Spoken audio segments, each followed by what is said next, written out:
RMC Politique, le journal du off. Comme tous les matins, votre rendez-vous politique, les infos, les coulisses, les indiscrétions du service politique de RMC. Bonjour Paul Barcelone. Bonjour à tous. Bonjour Paul. Pour sa première campagne présidentielle, Florian Philippot veut être le candidat héros des antipasses. C'est le off du jour. Oui, après une traversée du désert faite de lourdes défaites électorales aux européennes, aux municipales, aux régionales, et à la suite de son départ du Rassemblement national en 2017, alors qu'il était le plus proche conseiller de Marine Le Pen, Florian Philippot rêve encore d'un destin national dimanche, un an jour pour jour.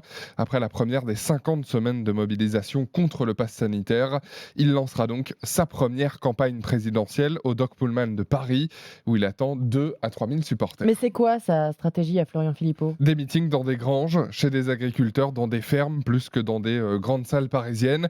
Alors pour organiser tout ça, il compte s'appuyer sur les 31 000 militants de son parti, les Patriotes. C'est son propre comptage, 31 000 militants.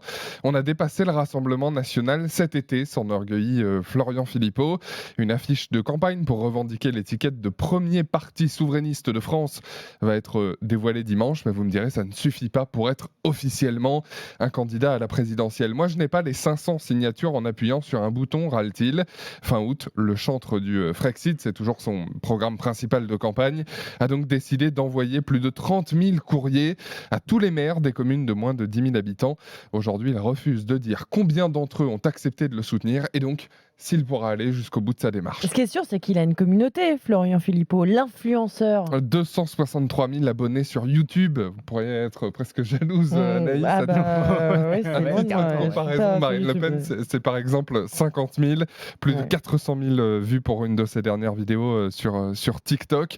La meilleure façon, dit-il, de parler aux jeunes, alors qu'il reconnaît, je cite, être dans l'ombre du fait de l'emballement médiatique autour d'Éric Zemmour. Allez, d'autres infos à retenir ce matin, Paul. D'abord, l'autoportrait de Philippe Juvin qui s'est confié à Hélène Terzian du service politique d'RMC. Maire de La Garenne-Colombes, président d'une des plus grosses fédérations LR de France, plus vieux médecin de la brigade des sapeurs-pompiers de Paris, fut un temps médecin dans un camp en Afghanistan. Ses hobbies, la lecture, Corneille, la biographie de Churchill, le père Goriot, les jeux vidéo, FIFA avec son fils, le jeu de guerre Call of Duty et accessoirement candidat au Congrès des Républicains. Ah oui, carrément. Les candidats à la présidentielle présentent le programme en matière de logement. Après la polémique sur les maisons individuelles en début de semaine, Anne Hidalgo, Arnaud Montebourg, Fabien Roussel, Yannick Jadot, Valérie Pécresse ont tous répondu à l'invitation de la Fédération française du bâtiment. C'est cet après-midi devant 350 entrepreneurs. Marine Le Pen, Xavier Bertrand et Michel Barnier répondront eux en visio. Et puis tiens,